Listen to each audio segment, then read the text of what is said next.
Welcome to the last leg of Pagsasanay sa Edukasyong Pangkultura, the Round Table Discussion of the Mindanao Cluster.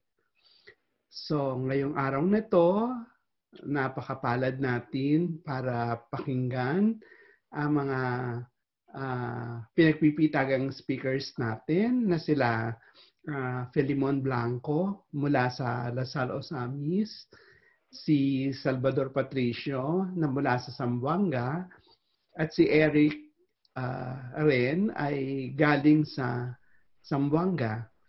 So para pag-usapan ang issue na kinakaharap natin ngayon tungkol sa pandemic, bibigyan linaw din natin kung ano yung mga ginagawang hakbang para mag-shift sa online learning. At higit sa lahat, ano yung kaugnayan ng pandemic at globalisasyon. Magsimula tayo kay Felimon. Paano ka nag-cope dito sa pandemic dahil yung napakabilis ng pangyayari nandito na sa ating harapan agad itong pandemic na to, na hindi na tayo binigyan ng opportunity para mapag-isipan kung ano ba yung dahilan kung bakit tayo nagkaroon ng pandemic. We just found ourselves na in this crisis. So as far as you are concerned, how did you make sense of this crisis, this emergency? And as an artist, what metaphor could you possibly suggest to represent this so-called global epidemic for us to be able to make sense out of it and for the students to be able to understand it to the best of their ability? Someone? Yeah, magandang araw po sa ating lahat. Okay, this whole pandemic, we are really caught by surprise. I think lahat tayo hindi naging handa, kung paano natin ito harapin, So para sa akin, when the university already started to inform us that we need to migrate our classes online, I was not prepared for that, because as an actor, I mean, as a theater director, I'm used to really doing it, face to face and live, because I really need to feel the presence of my students. So having said that, I need to capacitate myself. I need to be on the same level of the pacing, right now. So I attended several webinars on remote teaching and learning. A good thing that the University of the Philippines, MOO, they had an executive course on remote teaching and learning. So I attended this webinar because I wanted to also know, to be immersed in this kind of technology, And so maraming webinars yun na I attended just to capacitate me, to make me be on, on the same, level with the others who are into technology. And practically as an artist educator, I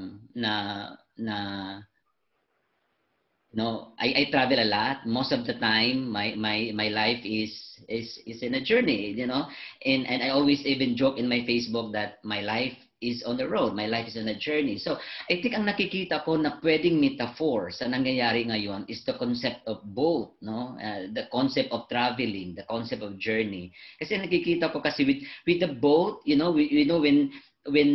the pandemic happened, when cities, nations, countries around the world, even provinces started to put barriers and to lock down their cities and communities.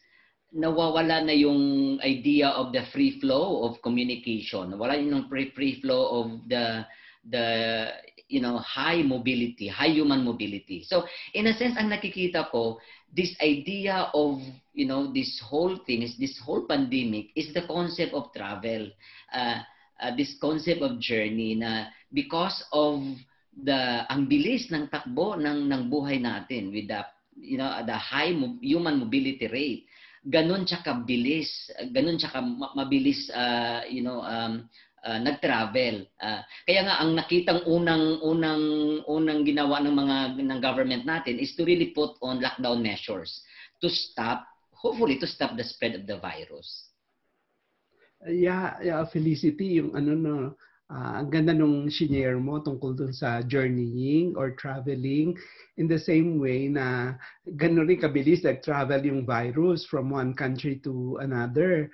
And it is in the virality that we also take note of the possibility of saying goodbye to something and looking forward to something new. So ito yung sinasabi mo nga kanina, shinare mo nga kanina na pag nagta-travel ka from point A to point B, so yung process ng paglalakbay mo is something that we find ourselves in.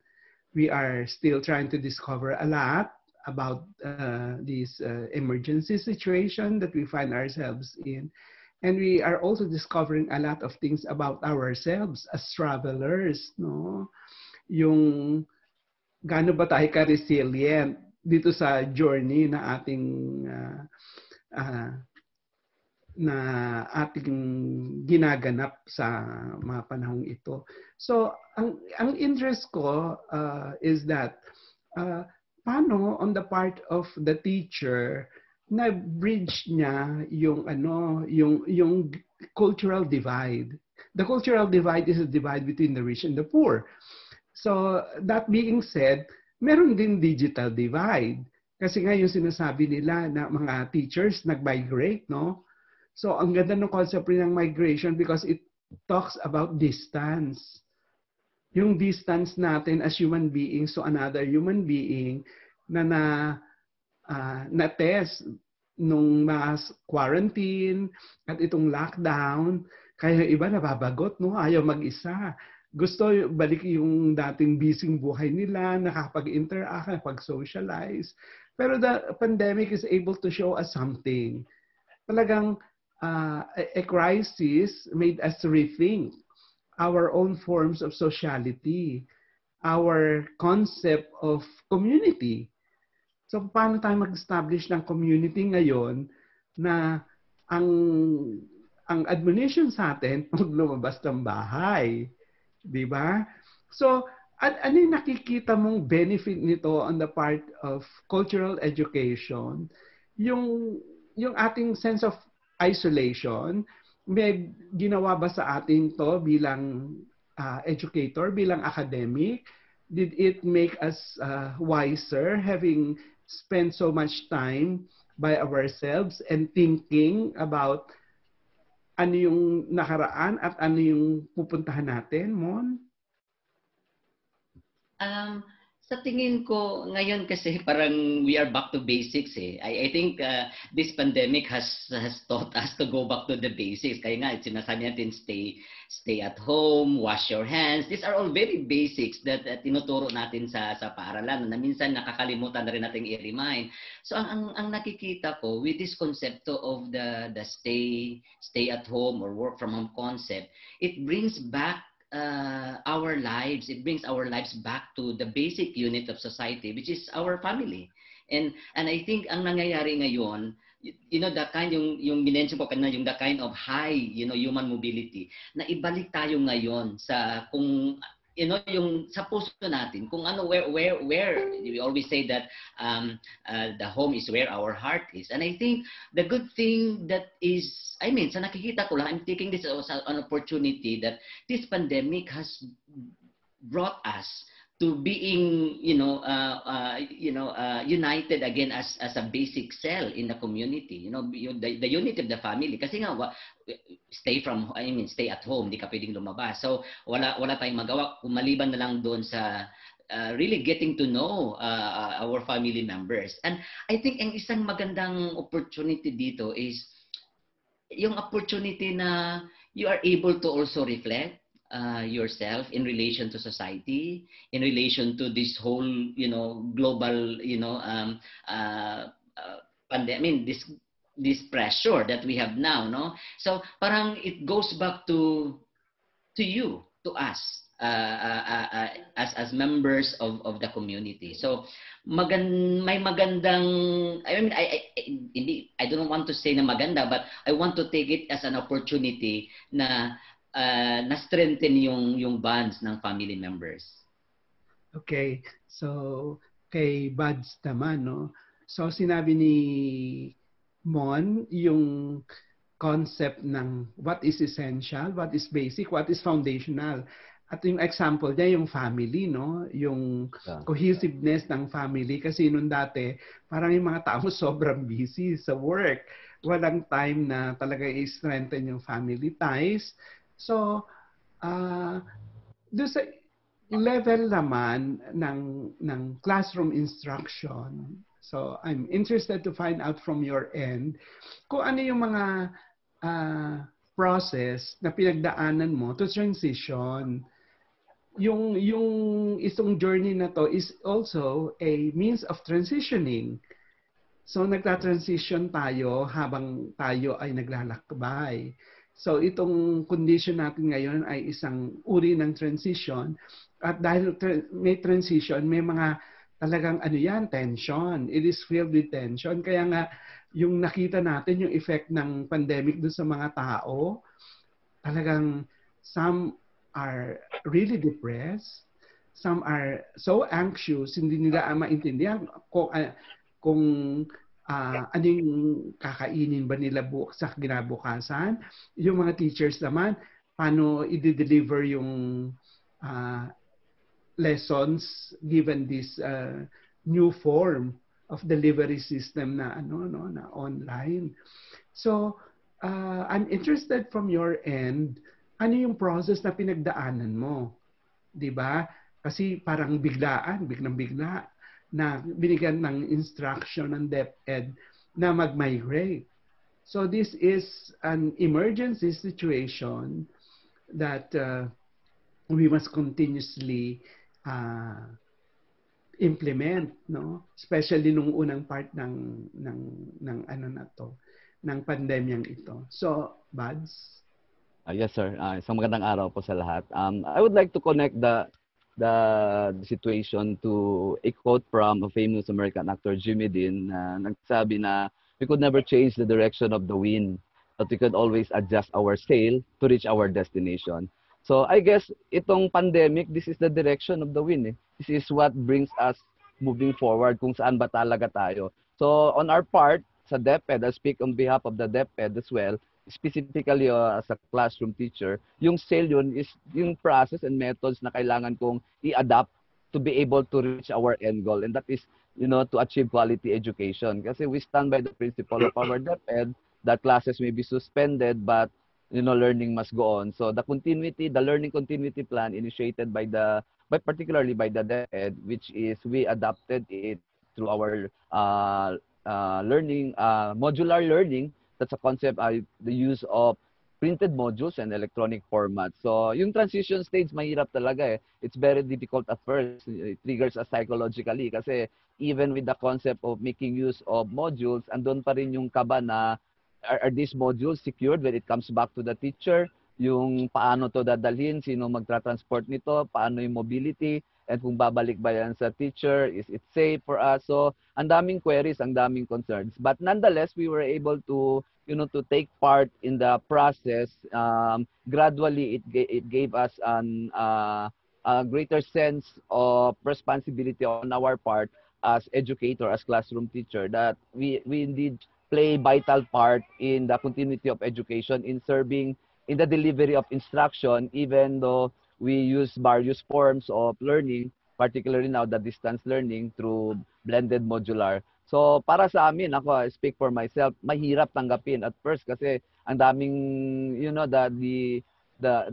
this pandemic has brought us really psychological effect, financial, economically. Mahirap talaga on the part of the teacher. But nonetheless, dahan-dahan po siya natugunan, na we responded it positively as long as we have the commitment to serve our institution and given the skills, the opportunity to be part in the process of, the constructing, writing, and developing, evaluating these learning modules. I was able to feel na I have greater sense of responsibility now since we make use of modules, and we have, as part of, as writer and evaluator, I see to it that these modules that will, be delivered to our learners, indeed are quality in terms of its content, hitting competencies with the process in the context of culture, particularly in the boundaries of the community of our learners. Gaano ka-receptive yung mga teachers natin, Bads, dun sa mga modules na ginagawa ng DepEd? How do we infuse it with culture-based knowledge system? Yun na nga yung sinasabi ko, sir. Thank you very much. No? Yun na yung binabanggit ko. So, given the chance, I guess we have called for writers. We did the particular, the division office, created the learning team, and we gathered together, we speak, and we brainstorm ideas, particularly we infuse ideas on culture, to make sure that that modules will be of quality in terms of its reach to the community. So, kailangan may pasok talaga yung templa ng culture, kasi nga nabanggit nga ni Sir Felimon na we are going back to the basic, di ba? Hindi natin napapansin, it just brings out na, hey, we are here, we are, sinasabi natin, all roads leads to globalization. Hindi pala, kailangan mag-U-turn tayo, and all of the sudden, nag-spring out ulit yung basic na kailangan from the community itself, kailangan may mag-grasp yung learners natin. So, sa module naman, in the delivery of instruction, in the content of module, we see to it na yung content doon, specific content, ay may templa talaga ng kultura, kung saan yung culture na ito is within the reach of our community. Just like, for example, in a particular lesson in health, you teach about nutritious food, you present your presentations about vegetables. So instead of introducing foreign vegetables, vegetables that are not actually in the vicinity of our learners, we introduce the malunggay concept. And given the malunggay substance itself, that contains, that can help sustain the power of our immune system. So, yung mga ganitong tipo ng integration ng cultural concept na hindi na kailangan pa pala ng mga bata i-absorb sa web or saan man or sa book, kasi within their reach, kahit nga sa bakuran nila, nandun na yun eh. So again, ang daming paraan kung saan nakakatulong talaga yung module, and yung responsibility as a cultural educator as well, yung part as an evaluator, to see to it that modules will be of quality in terms of its content. Okay, salamat Abad. So si Eric naman, ang ating technological expert. So Eric, sabi ni Arundhati Roy na dahil nga the pandemic is a portal, tinignan natin yan as a transition point, as a break from one point to the next. So sabi niya, we should be wary enough, we should be wise enough to make the decision na sa ating paglalakbay, sa ating pag-journey, may iniiwan tayo at meron tayong binibitbit. Ano para sa iyo yung mga importanteng mga bagay na dapat iwan ng mga teachers dito sa shift na mangyayari sa educational delivery, at ano yung mga bagay na kanyang dapat ibitbitin sa kanyang bagong role as a teacher sa panahon ng crisis na ito, yung shift niya sa online learning. So, ano yung masasabi mo doon, Eric? Ako po, as the educational coordinator of the university, or college rather, specific. It's been years that we've been training teachers to make use of whatever available resources or the new form of technology as an alternative form and in the teaching and learning. Somehow, ako po, pansin ko that this pandemic had became actually the reason for these teachers to apply what they have learned, because the issue where they become hesitant to the use of this technology, the new form of technology, is just because yung mga nakasanayan nila at yan yung noon na patuloy din lang ginagamit hanggang sa ngayon. dahil sa mga natunan nila, according to Dale's cone of experiences, kay Edgar Dale rather, um, the basis then is uh, experiential learning. So they are into application now of what they learned. It's high time for them to apply now what they have learned before, which they are also being encouraged to use to consider it as an alternative sources of learning and to improve also their teaching and learning. So like mga nakasanayan noon, na kung sa pansin nila na hindi na kailangan ngayon, yun yung mga pwede nila munang isantabi. Although hindi naman natin pwedeng sabihin na hindi na natin gagamitin yun kasi naaayon din yan sa ano ang nagiging posisyon nila sa kanilang komunidad, sa kanilang mga estudyante. So, ang mga bagay-bagay na dapat bit-bit nila ngayon ay ang mga bagong kaalaman na pwede nilang ibahagi sa kanilang mga estudyante at patuloy nilang i-improve itong classing skills, especially the proper way of making use of this technology to support their teaching and learning. Ganun po. So like nakasanayan nila yung face-to-face sa ganitong panahon ngayon, kailangan iwanan na nila yung ganung klaseng estilo na hindi ako magtuturo dahil hindi ako sanay doon.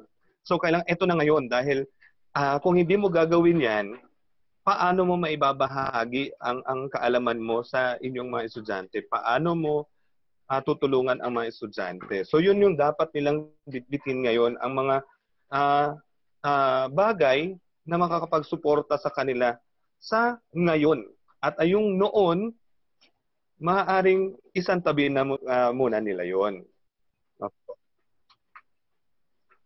Eric, speaking of support, meron bang support ang ating mga local government units as regards this new delivery system to be able to address yung divide, no? Yung digital divide? Kasi napakarami nating mga estudyante na nandun sa lower section ng society na walang ability na talaga makabili. So may tulong ba tayong inaasahan mula sa ating mga local government officials on this along this line? Based from anong napapansin ko po, I believe that the local government and I think even yung mga nasa private, they are also very much supportive, looking for providing resources to support the needs. I think it was even aired last time that the local government unit have funded mga printing machines for printed modules just to reach out po yung mga students who can't afford to be educated through the use of online resources. Yun po ang nakakatulong. And at the same time, meron din po kaming I think it's even aired na there are also some private sectors who are also sharing, like providing teachers in the field some printers, laptops or computer units, which will also be of use, especially in the delivery of their teaching learning. Ganun po ang ano ko. So kaya sabi ko, ang sarap ng kasi yung means of bayanihan. Ito yung new form of bayanihan, nakakatulong para sa dunong ng kanilang mga estudyante. So parang yun na realization of the so-called tulong-dunong ngayon. Okay, salamat Eric. Communicate across itong advocacy ng PSEP sa ating mga estudyante at sa ating mga kamanggagawa or fellow teachers. Actually, kind of like feel na itong pandemic na to nangyari para sa akin, sabi ko, it's already the answer, something like an answer to those mga lessons na binabahagi ko sa mga estudyante, and that is the transformation of way of teaching now, and that is now what we're experiencing, yung pagbabago na paggagamit na ng mga bagong teknolohiya. We always emphasize the what Cantwell have been saying, no, that 21st century illiterate are those who will resist to learn, unlearn, and relearn. So yan lahat po nasagot na. With this note, I was able to, I can already see, March pa lang, sinabi ko na po sa mga bata na ito po ang nangyayari ngayon. At ngayon, mararanasan nyo na yung mga sinabi natin at na napag-aralan natin noon. And regarding po sa patrol, para sa akin po, sabi ko nga, I, as a cultural educator, which I feel blessed every time I teach, yan po ang pag-ano sa kultura natin. Palagi ko na po sinasabi sa kanila na contextualization. Hindi po dapat ngayon ang kinukuha natin ay ang karamihan po kasi ang ating mga references ay hindi po gawang Pilipino. Iyon po ay magsisilbi lamang halimbawa na mas ang gagawin natin ay naaayon sa kultura ng Pilipino. Kaya nga po sinasanay ko din po like ang pagtuturo ng ABCD, sinasabi ko nga pag sinabi nating letter A, give me an example of a word that starts with letter A, hindi dapat palaging apple.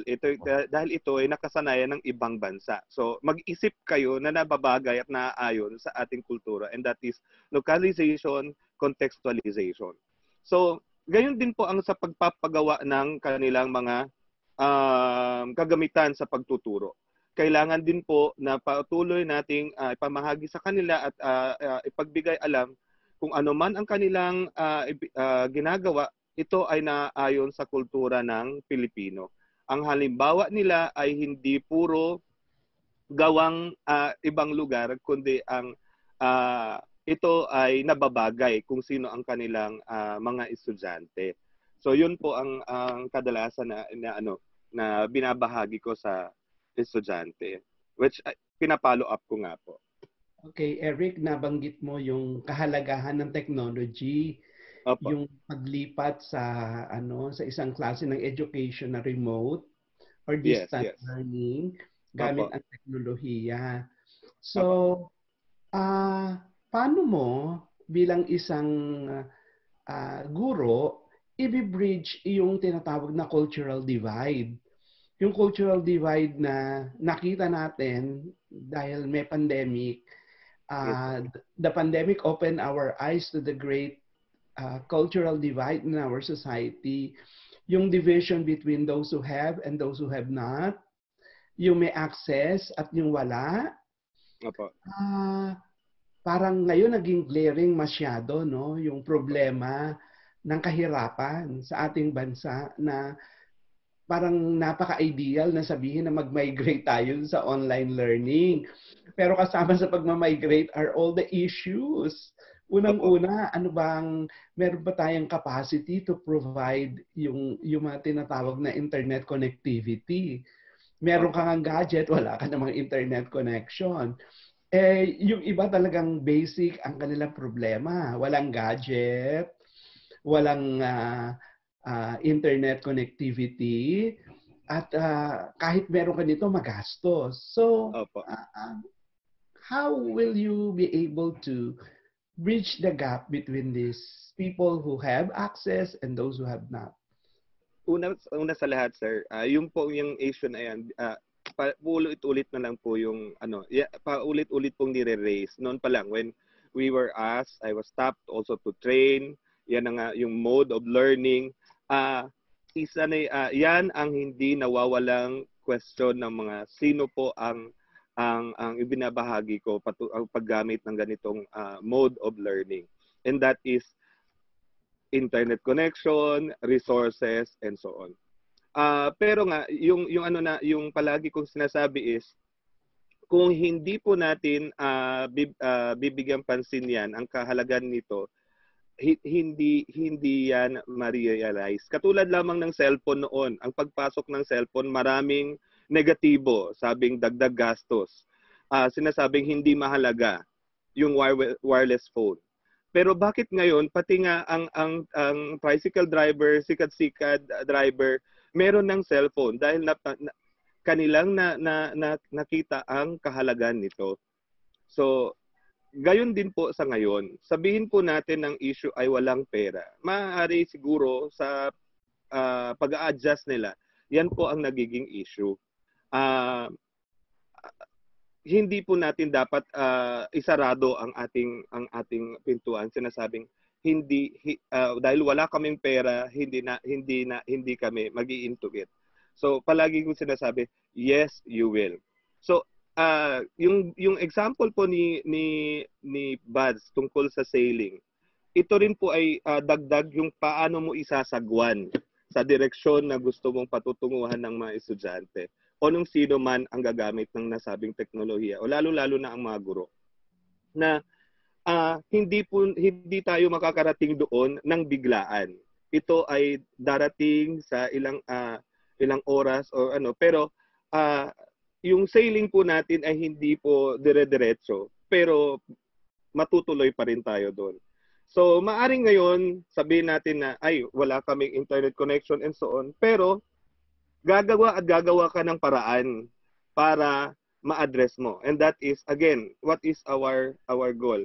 Learning. So, katulad po nangyari ngayon, pwede ko naman sabihin na wala akong oras, pwede ko naman din pong sabihin na wala po akong internet, pero dahil alam kong mahalaga ito, dahil ito ay magpapabago sa akin at magpapatuloy sa aking pagkatuto, magpapayabong sa aking pagkatuto, gagawa ako ng paraan. So gayon din po ang sinasabi ko sa mga estudyante, katulad ngayon, naghahanap sila ng paraan nang sa ganon ay magawa nila na ipagpatuloy ang pagkakaroon ng wastong kaalaman. So thank you, Eric. So mahalaga yung yung initiative, yung sinasabi mo deal. Pero isa doon sa it's a social reality na talagang maraming mahirap sa ating bansa. Kaya nga, 'di ba, ang sabi doon, kahit yung may will, may gusto, may hindi pa rin talaga sapat yung pagnanais o yung paghahangad o pagnanasa na talagang magkaroon. Kasi talagang walang opportunity na magkaroon sila, 'di ba? Yung halimbawa yung mga bata, ang dami nating nakikita rin minsan sa internet, no, na mga stories ng mga bata na sa pag-enroll nagpupunta dun sa mga sa PisoNet, no, pero hindi rin nagagampanan ng maayos kaya kinakailangan tulungan ng ibang tao o yung lola na nag-ipon mula dun sa kanyang pagtitinda, no, na risking her life.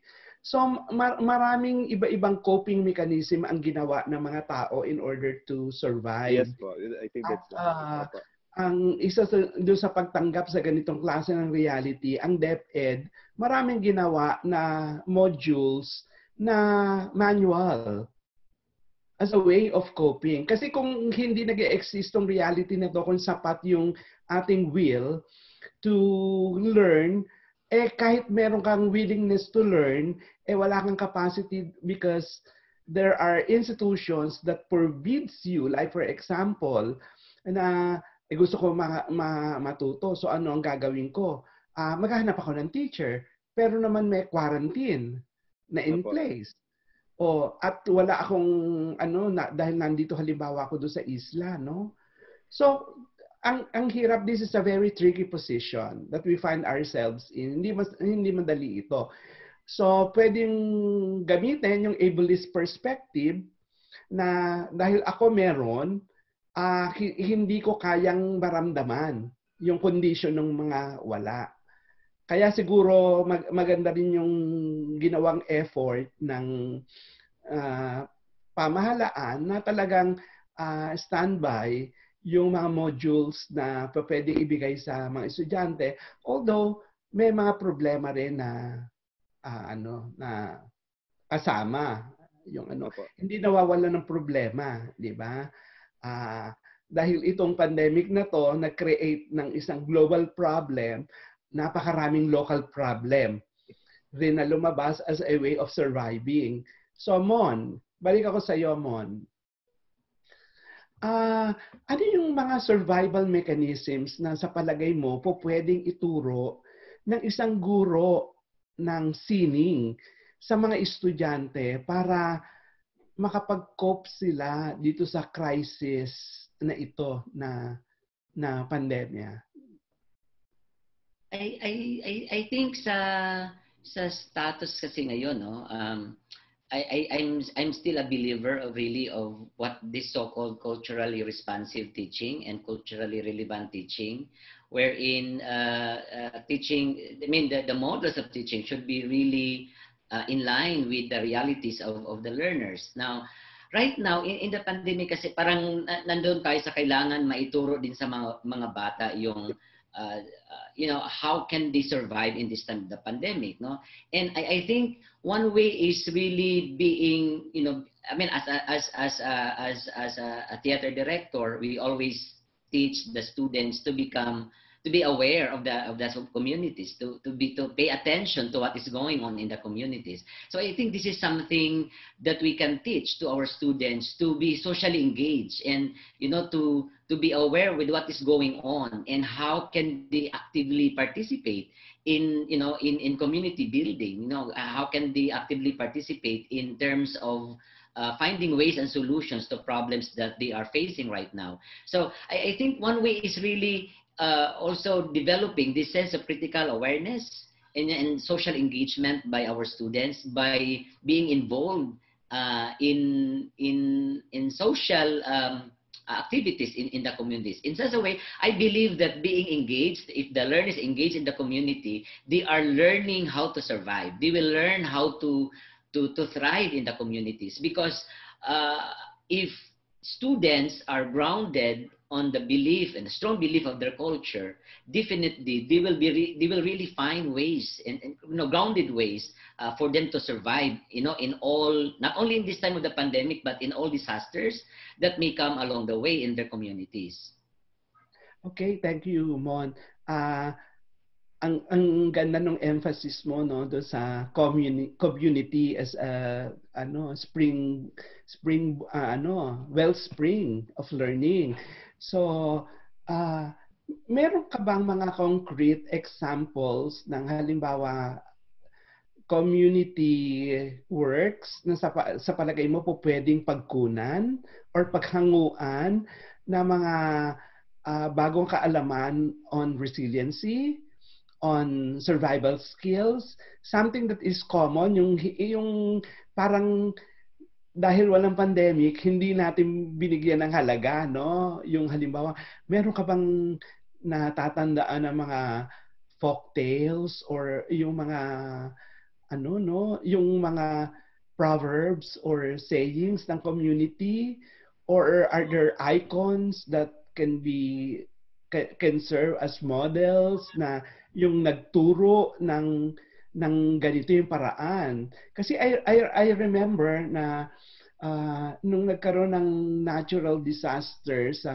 Thailand, parang yung mga indigenous community ng Indonesia, may sinabi sila na even before nagkaroon ng storm surge, meron silang mga awitin na nagbabadya, no, nung pagdating ng ganito mga calamities at ano yung mga appropriate measures. So dahil nasa crisis situation tayo at kinakailangan natin na talagang maging resilient at kinakailangan natin mag-survive dito sa trahedya na to, yung sinabi mo, no, yung cultural awareness is a very important thing that we need to consider in our learning and teaching. So ikaw na babad sa cultural work diyan sa community mo, ano yung mga concrete na mga pwedeng paghanguan na mga lessons on survival coming from your community? Kasi ito yung sinasabi naman ni Bad saka ni Eric na localization and contextualized learning. So tatanungin ko rin kayo mamaya na dalawa. Mon, sa iyong experience, doing research, doing community work, doing leadership work in your own institution, ano yung mga pwede natin paghanguan nang hindi lang masabing, ay, abstract yung mga pinagsasasabi nyo. Wala talagang factual basis. So, Mon, I'm going to start with you. Ano yung mabibigay mong concrete example? Yeah, I think mahalaga, no, coming with, cultural background, no, I think mahalaga din yung tinatawag natin with the indigenous communities, yung tinatawag nating indigenous knowledge and systems and practices, no. For a longer period of time, parang minsan kasi parang sinasabi na natin na parang hindi siya nakapasok sa formal instruction. So parang hindi na natin sinasama ngayon sa pagtuturo.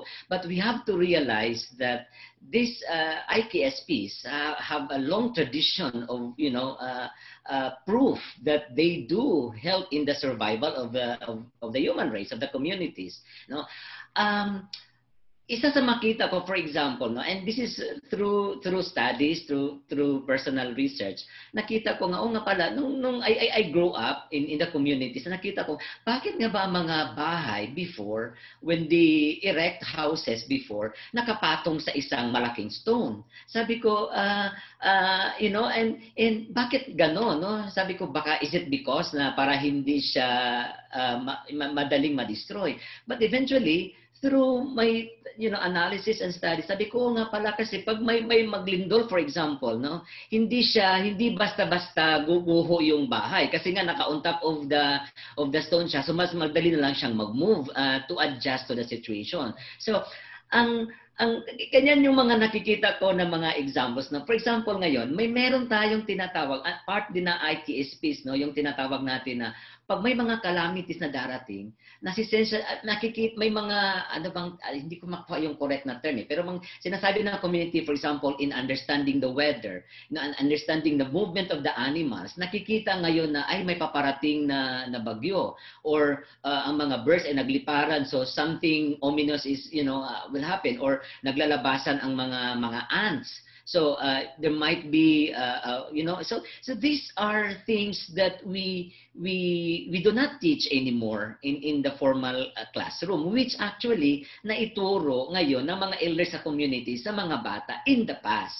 And I think with this pandemic now, maybe there has to be something that we can learn from the community in terms of really getting into adjusting to what we have now. And I believe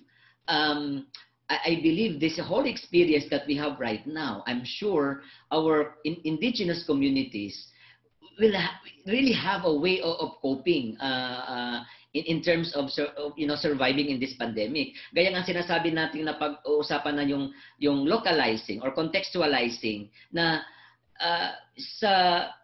we can bring the students to appreciate this pandemic now in the context of their cultural background, of their cultural traditions, na makakatulong din sa bata in appreciating if this pandemic happen, if this disaster will happen, how do we survive, how do we cope up? So I cannot name sa ngayon, no, in terms of, let's say, we will talk about the virus, COVID ngayon, no?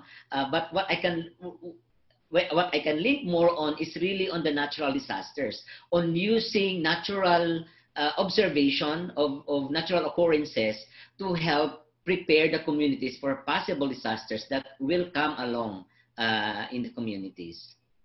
Okay, thank you, Mon. So, Bads, so lahat ng ito ay based sa ating mga karanasan, no? Pakikisalamuha doon sa mga iba't ibang members ng community at yung pagbabalik tanaw doon sa mga aral na nakuha natin doon sa sa nagdaang panahon coming from this indigenous knowledge system na binigay nito mga iba't ibang lumad groups lalo-lalo na sa Mindanao.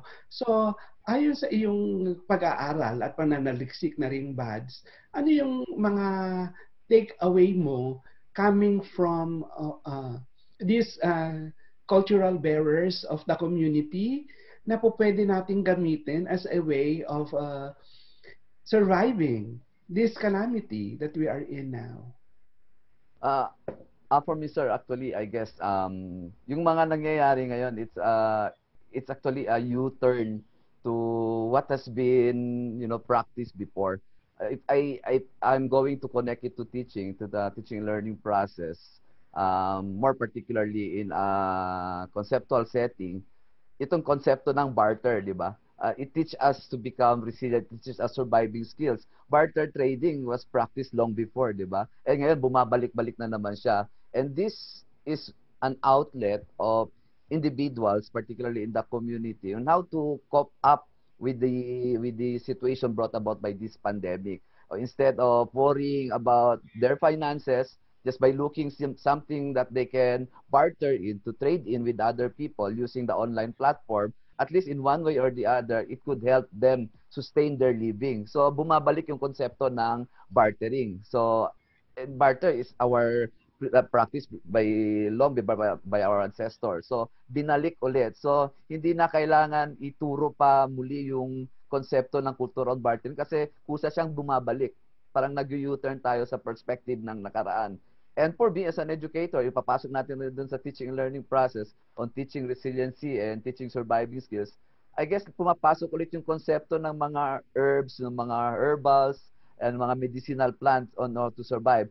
Specifically, I'd like to mention the concept of malunggay. Long before, ginagamit na itong konsepto on how to boost our immune system. Now, ngayon, bumabalik siya. So, in the context of learning, pwede ko rin siyang ipapasok doon sa instead of presenting vegetables which are uncommon to the learners, why not use the community-based vegetables? So within their boundaries, within their localities na makukuha, makikita nila. So the concept of malunggay, again, the concept of medicinal plant na long before ginagamit ng mga ancestors natin as part of their culture, pumabalik na naman. So ngayon, even the mainstream media, the different online websites are promoting the useful the use of this malunggay for us to sustain and to maintain our health, di ba? So again, bumabalik ulit tayo sa basic.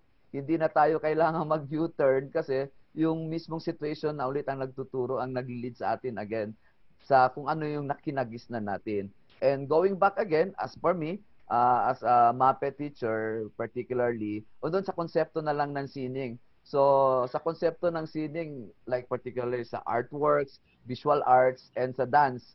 So, if I connect visual arts, magiging outlet pa rin ito ng ating mga individuals, particularly our learners. So, if we teach learning, if we teach the concepts, the process of conducting visual arts, in long term, pwede nating i-inculcate sa mind nila that painting, drawing could actually lead you to better perspective of facing the situation, because if you paint, you are releasing emotions, you can put out, release you express yourself through painting. So magiging outlet siya para at least malabanan yung pagka-inip, yung negative emotions, boredom.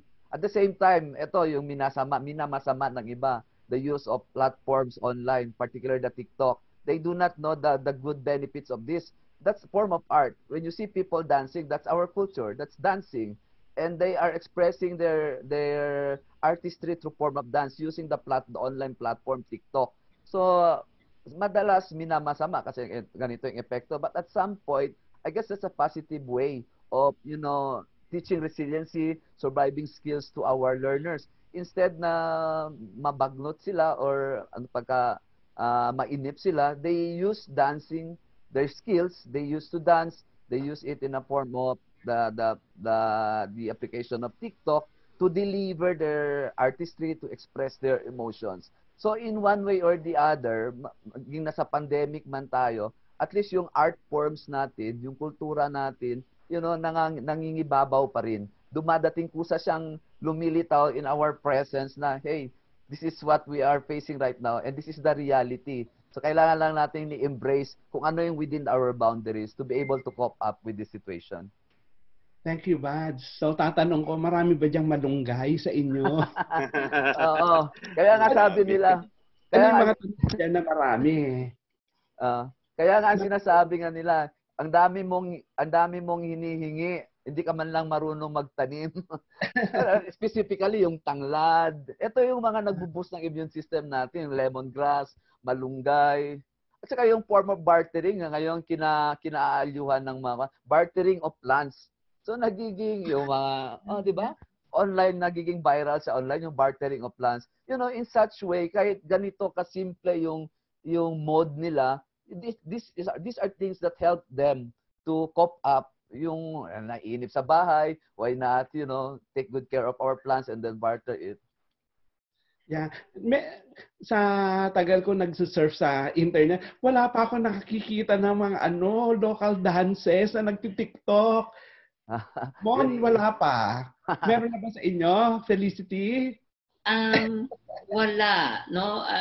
I think because ang pull kasi natin towards really the more contemporary, you know, approaches. Pero ako, I think ang sa tingin ko rin diyan baka natakot din ng mga tao na ma-charge sila for cultural bastardization. You know, if we translate, you know, our local dances or our folk dances into a more, you know, a more new medium, which is TikTok, for example. So baka nandun pa rin tayo na takot tayo dun sa idea of you might bring, but I think that's also a good thing, you know, of really bringing, if that is now our medium, if TikTok now, for example, is our medium now, and if we can, you know, anchor on it properly, basta lang if you use the dance, see to it that is correctly, you know, presented, then I think this is a good way of also really teaching our young generation about culture and the arts. Wag lang siguro natin gawing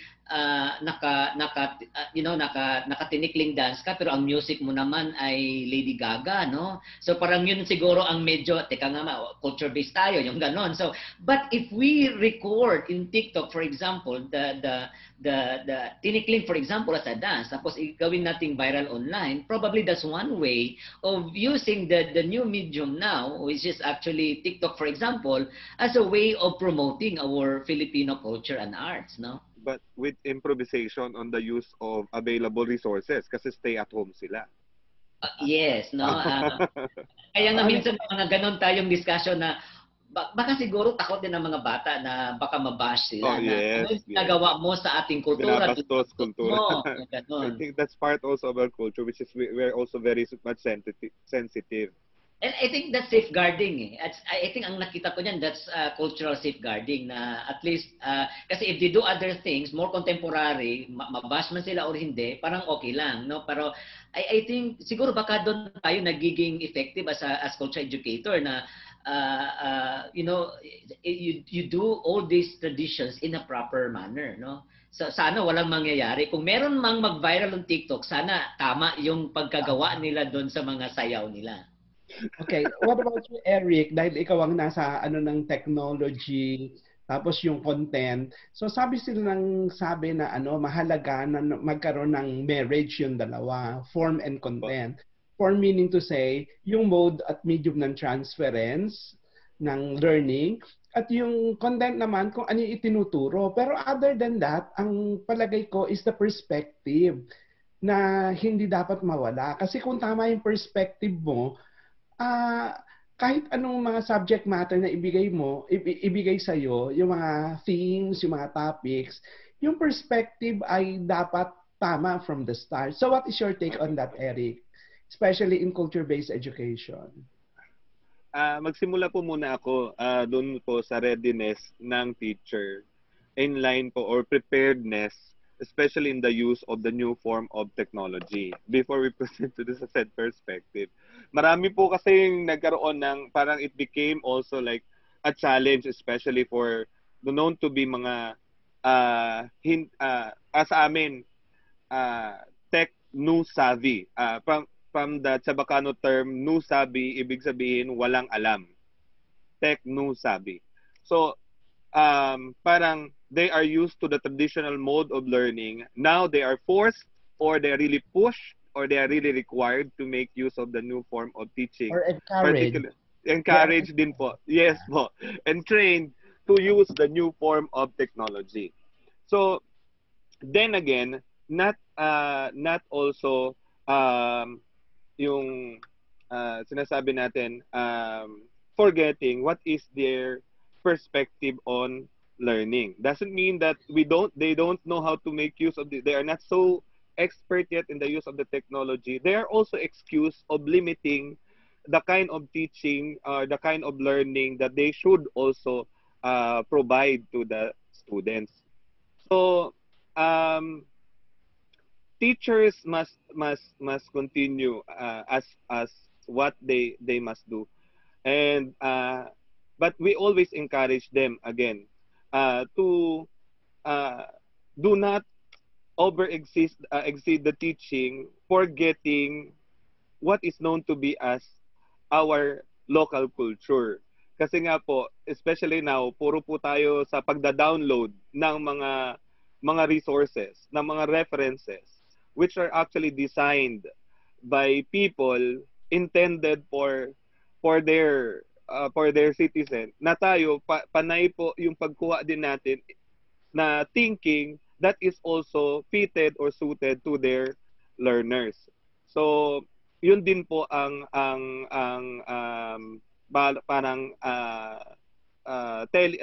parang nagwa-warn din po tayo or ina-advise sila, sinasabihan din sila na sana whatever materials that we are using or we are about to use, it must also be suited to the needs of our learners. Yun po. Okay, thank you, Eric.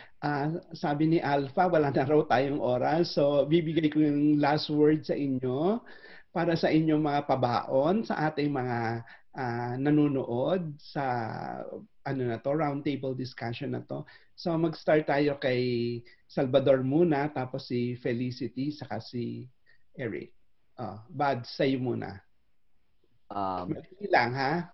Ako, sir, let me quote JFK, President JFK quotation, famous quotation na, ask not what your country can do for you, but rather what you can do for your country. In the context of DepEd, I guess it's very obvious that it's very eminent that, you know, even our teaching personnel are complaining about that DepEd must need to provide this and provide that for them, for their personal security. But for me, I guess I could always share what I have instead of asking more from my institution and give back to the institution what they really need from us as teaching personnel. Ako yun, doon kayo papasok yung pagiging cultural educator ko, pagiging registered evaluator, and as a writer. I can contribute in that way, particularly now in our learning continuity plan, we make use of the blended modular. In such way, my skills, my writing skills, my evaluating skills can contribute to realizing the end goal of our education. That is attaining education, even the absence of physical class. Okay, thank you. Thank you. So, Mon, ikaw naman? Yeah, I think for me, the current lockdown that we are all experiencing right now help us reshape our thinking of, you know, of local being now the new global. Kasi nga hindi na tayo makalabas eh. We're just, you know, our connectivity is now limited within our communities. And I think we have been, well, I should say, forced, encouraged to pay attention to patronizing local produce. No, meaning to say we have to survive, for communities to survive, for us to survive, we have to rely on our local produce because kasi wala na nang, you know, wala na nang the kind of exchange of goods from other places. No, and because of this, I want to bank on the idea that this people-to-people exchange can still be done on a more close-knit or on a more local level so that we will be able to really survive and thrive in this pandemic. However, it is sad to note that this pandemic has really greatly exposed the disparities between the economically disadvantaged communities between, you know, these communities and the well-to-do families.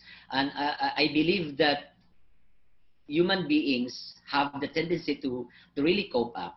And I believe that at the end of this pandemic, we will still, you know, reach to an end where we will be victorious, where we can say that, hi, finally we have survived. And I think that is something that we can hang on, and we always say keep the faith na kaya natin ito ma-survive. Okay, thank you for that radical faith. Ngayon kay Eric. Ako po, I will still bank on the term technology. Palagi ko sinasabi that technology was made by men for a purpose. So, ganun din po tayo mga guro.